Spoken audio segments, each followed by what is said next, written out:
En el principio, cuando la creación aún respiraba el eco del amanecer cósmico, el séptimo día había coronado la obra del Altísimo. Pero la historia no había terminado. En el silencio sagrado que siguió al descanso divino, surgió un nuevo capítulo, más íntimo, más profundo, donde el Creador modelaría con sus propias manos el destino del ser humano.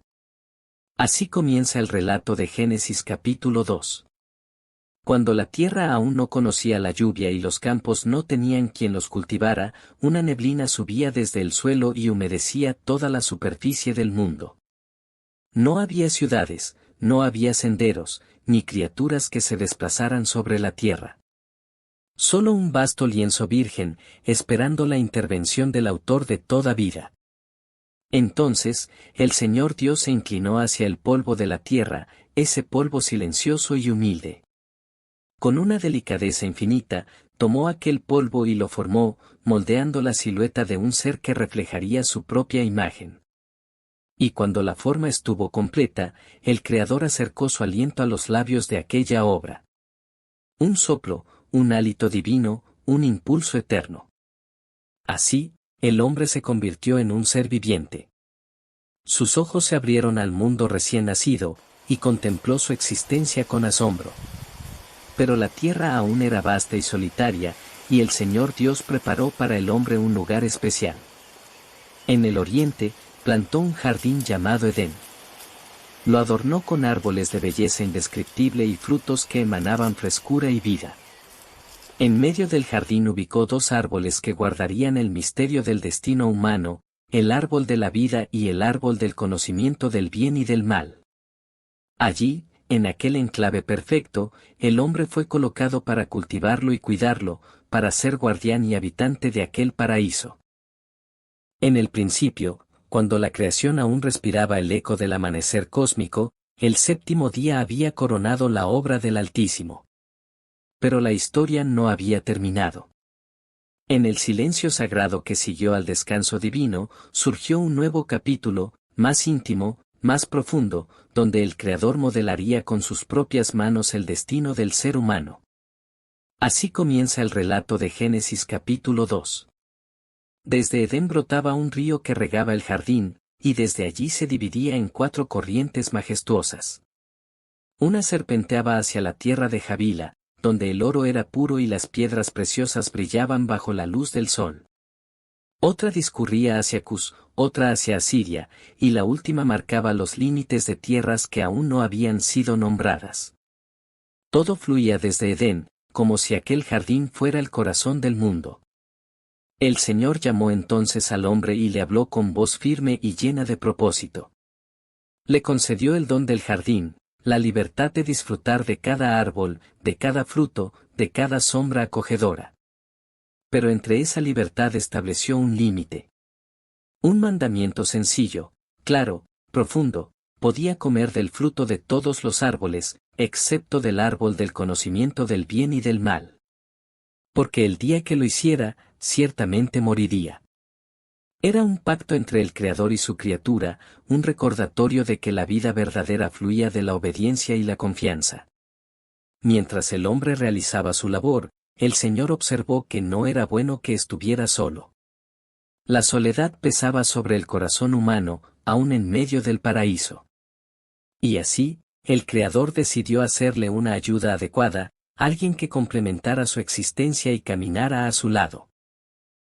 Entonces, el Señor formó de la tierra a todas las bestias del campo y todas las aves del cielo.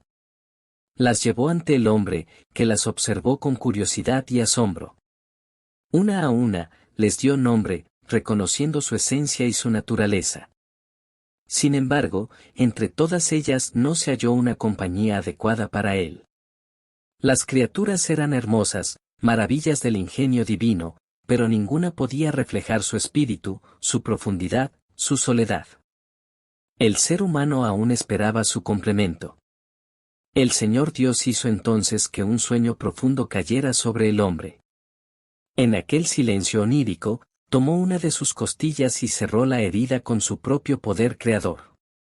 De aquella costilla, formó a la mujer. No del polvo, sino del propio ser del hombre. Una creación que compartía su esencia, su dignidad, su humanidad. Cuando el hombre despertó y la vio, su corazón estalló en gozo. Reconoció en ella su reflejo, su compañera, su propia carne hecha vida.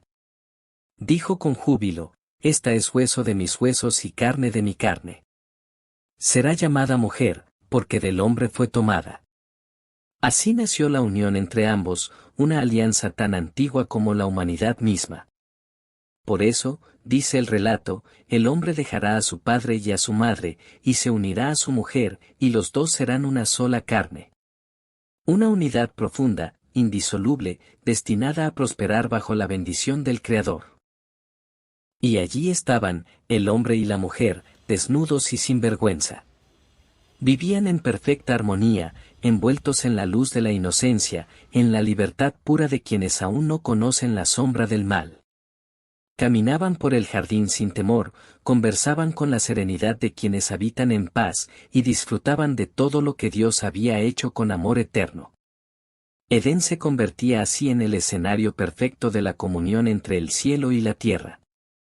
El viento soplaba entre los árboles con suavidad, como si cantara la melodía de la vida recién inaugurada. Los frutos brillaban como joyas maduras, los animales vagaban sin violencia, el río cantaba entre sus cauces cristalinos. Todo estaba en equilibrio. Todo era plenitud. Todo era bueno. A través de Génesis 2, la historia no solo revela la creación del ser humano, sino el corazón mismo de Dios. Un Dios que moldea con sus manos, que sopla vida con cuidado, que planta un jardín para que el hombre florezca, que se acerca, que guía, que manda y acompaña. Un Dios que da libertad, pero también límites, porque ama lo suficiente como para proteger. Un Dios que no desea la soledad de su criatura, sino que la invita a vivir en compañía, en unidad, en amor. El capítulo se cierra con una imagen de paz absoluta. El hombre y la mujer, juntos, enteros, en armonía con la tierra y con su Hacedor. Un retrato del mundo tal como fue pensado, puro, libre y pleno. Así concluye este capítulo épico, el preludio del drama humano, el origen de nuestra historia. Un comienzo que resuena a través del tiempo, recordándonos que fuimos creados con propósito, con aliento divino, para vivir en comunión con el Creador y con los demás. Una invitación eterna a regresar al Edén interior, a la esencia de lo que realmente somos.